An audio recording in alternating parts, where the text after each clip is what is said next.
The anime begins with a boy reflecting out loud that many people believe teasing someone is a sign of liking that person. He himself is not sure if this idea could really serve as an absolute truth for everyone.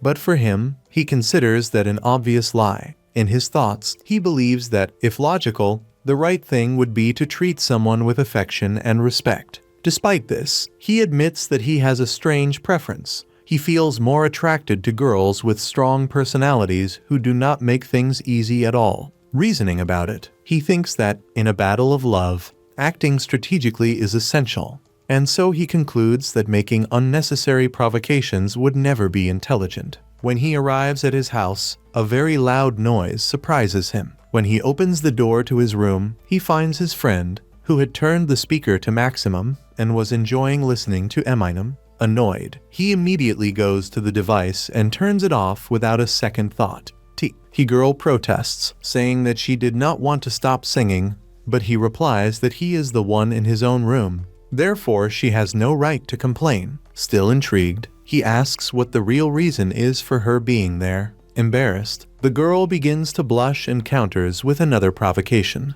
She would like to know what he would do if he had entered precisely at the moment she was changing clothes. She hints that perhaps he would advance on her and score the goal. Pretending to call the police, she starts pressing her phone, but the boy calmly replies that, if that were the case, he could call for her, since he would solve the problem easily. She, however, questions whether he really believes he would stand any chance of winning a dispute against her in court. To avoid a bigger argument, he prefers to stay silent. It is at this moment that we are introduced to Kohinata Iroha, a determined girl who never accepts losing to the protagonist in absolutely anything. Smiling provocatively, she throws herself onto his bed, clearly only to bother him. The boy averts his gaze, pretending indifference, but Iroha interprets it as a lack of sensitivity. "You should be happy that I'm here, and not say that I invaded your house," she thinks out loud, with a tone of false innocence. Soon after, she tries to provoke even more, suggesting that he could bury his face in the mattress just to smell the scent she left behind. He, however, would never do such a thing,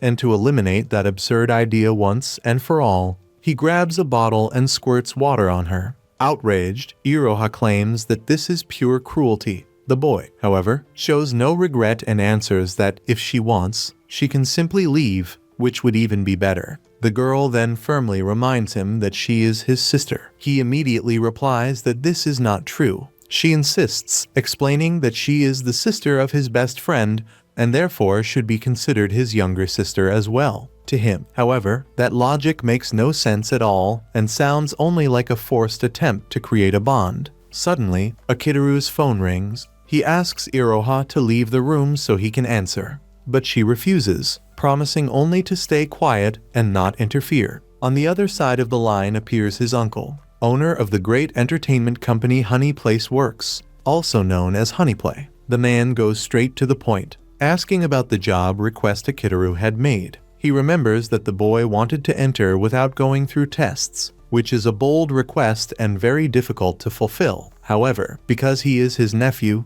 he would be willing to find a solution, although making clear there would be a price to pay for that favor. Then the uncle drops another question. He wanted to know whether Akiteru had a girlfriend or not. As soon as she hears this, Iroha's eyes shine, and immediately she starts planning a way to use it to tease Akiteru. The girl, excited, makes insinuations to complicate the situation. Trying to escape, Akiteru invents that he had adopted a cat. The uncle, unsuspecting, replies that he should train the animal well to avoid problems. Iroha, laughing, adds that, in truth, she was the one training Akiteru. The uncle, hearing a fake meow made by her, considers the sound adorable and asks his nephew to take good care of the kitten. Soon after, he hangs up due to a scheduled meeting, relieved to know Akiteru did not have a girlfriend. When the call ends, Iroha throws herself again on his bed and starts asking for juice. He sighs and tells her to look in the fridge, where there might be tomato juice.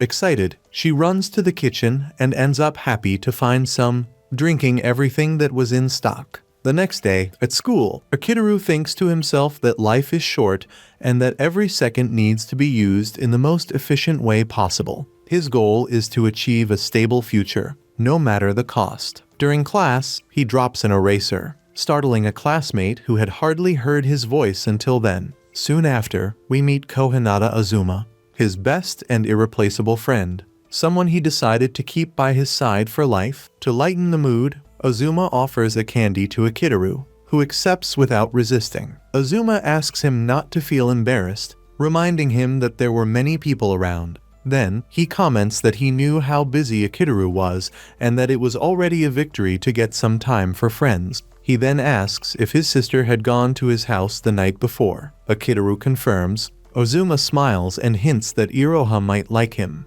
but the protagonist denies it, saying that she only enjoys irritating him. Azuma, however, insists that this is called liking, but Akiteru does not listen. He considers himself too average to believe in such a thing. At that moment, the class is interrupted by the entrance of teacher Kajeshi Sumair, known as the Queen of Poison. She declares with irony that those who do not respect schedules should live in a pigsty. As soon as class ends, a classmate runs to Akiteru to warn him that a first-year girl, extremely beautiful, wanted to talk to him. When he realizes it was Iroha, he finds her behavior strange.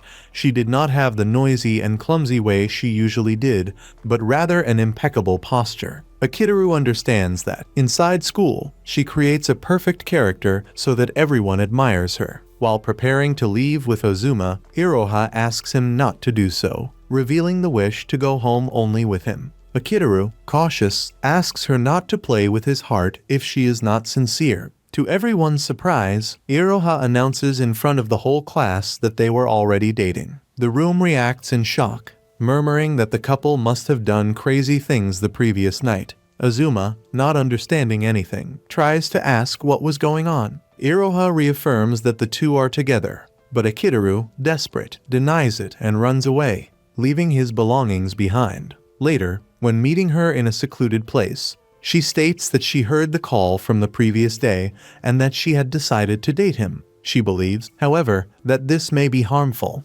since Akiteru has a look far too ordinary. The boy, serious, replies that he does not want to get involved, as his future comes first and he has no time for relationships. But Iroha holds him and asks if he is really so stubborn as not to realize what she feels. With sincerity, she asks him to look at her in a different way. She says she has always been by his side, and that, even so, she was never noticed. She confesses that loneliness hurts her, because being close and yet invisible is not easy. She does not want him to leave. She wishes that they could stay together forever. Akiteru hesitates, but when he begins to believe her words, Iroha laughs and says she was only joking. The boy, furious, swears never to believe anything that comes from her again and runs after her through the school corridors. At night, Akiteru meets his uncle again, who is surprised that he had managed to create a game. Akiteru, without hesitation, states that it was only possible thanks to the help of his friends. The so-called Alliance of Five takes shape.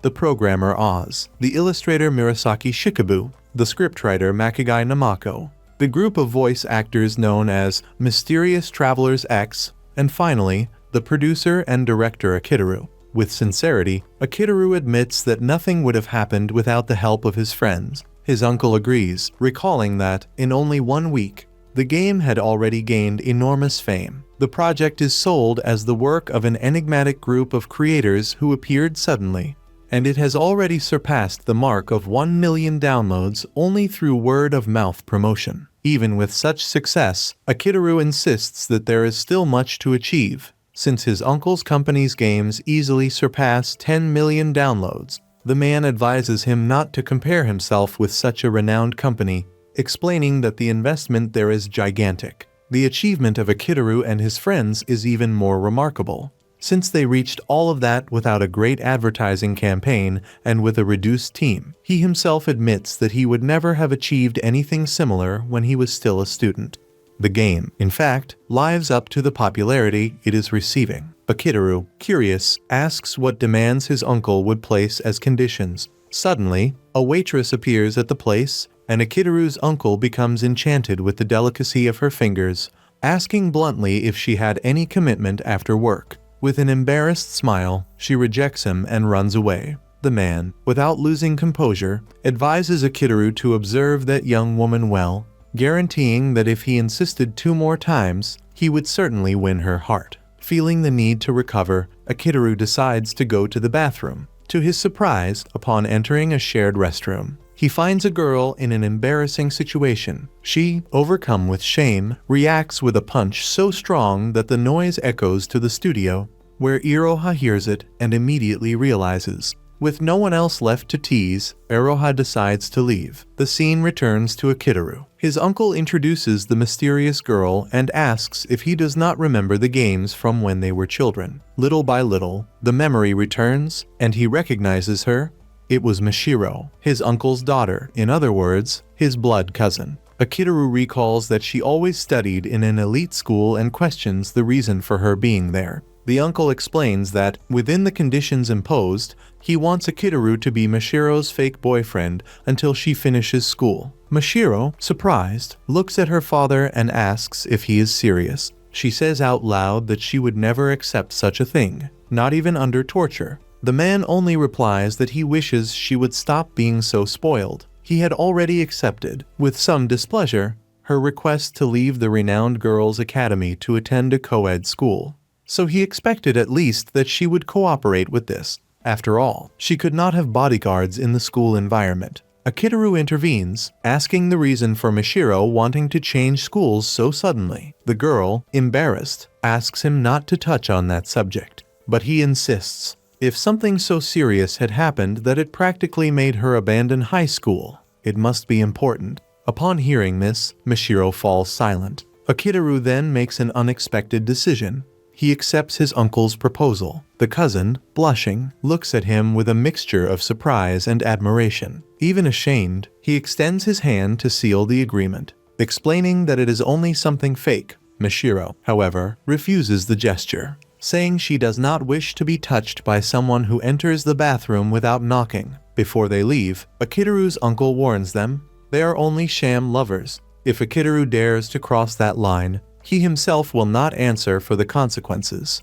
In Akiteru's thoughts, a question echoes, why must all the girls around him be so complicated? Each one of them had a unique way of messing up his life. And so the first episode comes to an end. If the story pleased, the narration invites the viewer to leave a like, subscribe to the channel for more videos, and return next Saturday. Until then, Akiteru had just arrived at school when, as usual, Iroha began to tease him, keeping the same irritating tone as always. That day, Mashiro also transferred to the new school and ended up in the same class as Akiteru, which caused some anticipation among the classmates. During the first lesson, Mashiro introduced herself to the class shyly, and, without realizing it, mentioned that she was dating Akiteru, leaving everyone visibly surprised. A student sitting in front, curious, asked how they had met. Flustered and embarrassed, Mashiro replied without thinking properly that they had met in the bathroom, immediately feeling guilty for the thoughtless answer. Regaining composure shortly after, she sat down, hoping Akiteru would not comment, knowing that his silence was important. Akiteru, on the other hand, thought that couples who did not communicate raised suspicion, which worried him. Mashiro, however, reasoned that it was enough for others to know they were a couple for nothing else to matter. Even Ozuma was surprised to hear that Akiteru had a girlfriend, and he himself thought he would have explanations to give later. During recess, Akiteru told Ozuma all about the agreement made with the president, leaving his friend with a strange feeling, almost as if he were inside a zombie story. Akiteru commented, with some humor, that all it took was a mischievous younger sister to complete the ideal scenario. Ozuma noticed the reference to Iroha, but Akiteru categorically refused to assume that role. Meanwhile, Suzuki was surprised to learn that Akiteru had a girlfriend, as he always saw him accompanied by Iroha. Mashiro, noticing Suzuki's attentive gaze, stared at Akiteru firmly, demonstrating subtle jealousy. Akiteru explained that Iroha was just a younger colleague. Unlike him, Suzuki focused on Sumiya, the teacher, although he knew she only cared about muscular men, and decided to go exercise. Suddenly, Mashiro asked Akiteru to buy rice cakes, claiming it was part of his role as a boyfriend. Akiteru hesitated, unwilling to get up, But upon hearing Mashiro insinuate she might end the relationship if he did not go, he ended up giving in and leaving. When he returned, he noticed Mashiro seemed uncomfortable, and for a moment imagined she might be jealous, but quickly dismissed the thought, remembering that they were not really a couple, and that she still held some resentment toward him. The next class was with Sumiya, who asked if anyone was brave enough to admit they had not done their homework. A student raised a hand and confessed, being forgiven by the teacher. Akiteru observed that Mashiro seemed apprehensive in the face of Sumiya's firm demeanor. Realizing this could be a challenge for her, after an intense study period, the break finally arrived. Before leaving, Sumiya called Akiteru to the office, surprising all classmates and leaving Suzuki particularly envious that he received so much attention from the teacher. A few minutes later, Akiteru entered Sumiya's room, where various strange objects were scattered. Suddenly, Sumiya knelt and begged for forgiveness, showing that despite her reputation for strictness, she was at a disadvantage before him. Among the students, Sumiya was known as the Poison Queen for her intimidating manner. But in reality, she was an illustrator for Akiteru's game group and never delivered her manuscripts on time. This explained why she had to beg for forgiveness. As she still had pending tasks for the students' exams, Akiteru responded firmly, and Sumiya confessed that all her cold appearance was just a facade. Upon discovering that the new manuscript was not yet ready, Akiteru thought of reprimanding her symbolically, but only demanded a progress report. Sumiya refused to avoid losing her image, leaving Akiteru irritated. He then applied a shoulder massage technique, making her scream and beg for forgiveness. Who would have imagined that the school's most feared teacher would become so entertaining in front of Akiteru? To understand why Sumiya feared Akiteru, it was necessary to go back a bit. While preparing the game project, Akiteru attended several festivals trying to hire freelance illustrators, but no one accepted. Already tired, he stopped in front of an adult story stall and discovered that the author was Sumiya.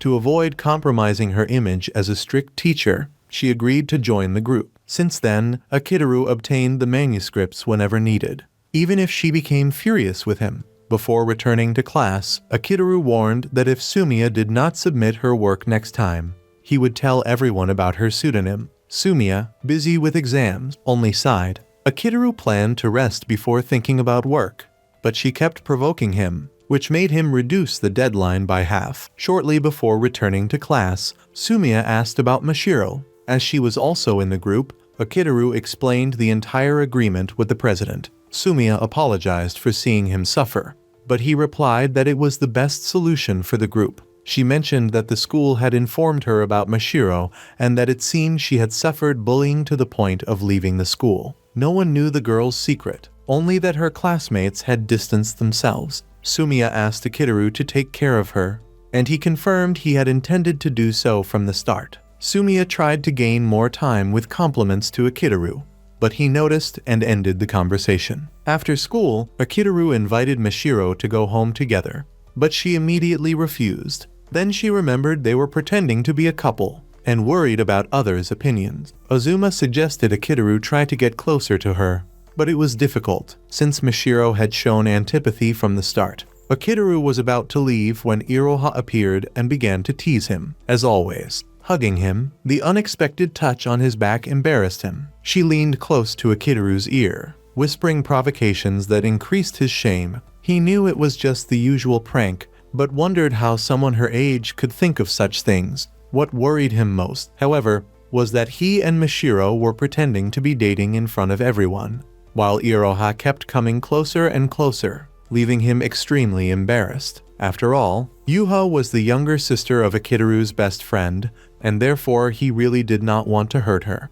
Moreover, if Mashiro saw the two having fun in that way, the situation could become even more complicated. To escape that awkward moment, Akiteru decided to turn the tables. He lifted Yuha onto his back, turning defense into attack, which left her completely flushed and embarrassed. He thought that if she admitted her defeat and acknowledged that her previous provocations had been overreactions, then he would let her go without further arguments. Seeing that Iroha continued to be stubborn, Akiteru decided to carry her across the schoolyard, leaving the girl completely trapped. Yuha, worried, had no choice but to ask her brother to make him stop immediately. She also apologized to Akiteru for having lied and provoked him intentionally. After that, Iroha was finally placed on the ground by Akiteru as a form of punishment for her constant provocations. On the way home, Akiteru asked Yuha an unexpected question about how to approach a difficult-to-approach girl, which surprised her. He then told her about the agreement he had made with the president. From that point, Yuha decided to assume the role of Akiteru's advisor to help him win over Mashiro. The next morning, Akiteru behaved like a truly loyal puppy,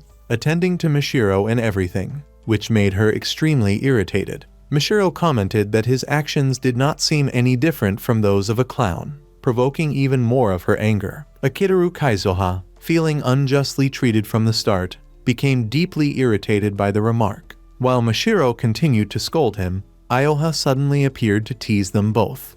Akiteru took the opportunity to reveal to Mashiro that she herself had planned that scheme. Mashiro looked at Iroha and immediately recognized her as Akiteru's younger sister, recalling the stories told by former classmates. Soon after, Mashiro, with an unhappy expression, decided to step aside, convinced that the two were conspiring together to provoke her. Akiteru and Iroha had just returned from school when they discovered that Mashiro would be moving into apartment 501, located next to their residence. Iroha, Azuma's younger sister, lived in apartment 503, but continued believing she was Akiteru's younger sister. Moreover, apartment 504 belonged to the Poison Queen, Sumiya. At that moment, Mashiro cursed Akiteru and everyone around her, calling them a bunch of troublemakers, and ran inside. Akiteru realized that by moving apartments, Mashiro was also trying to redefine her own living environment. This realization made him understand that he should do everything in his power to help her,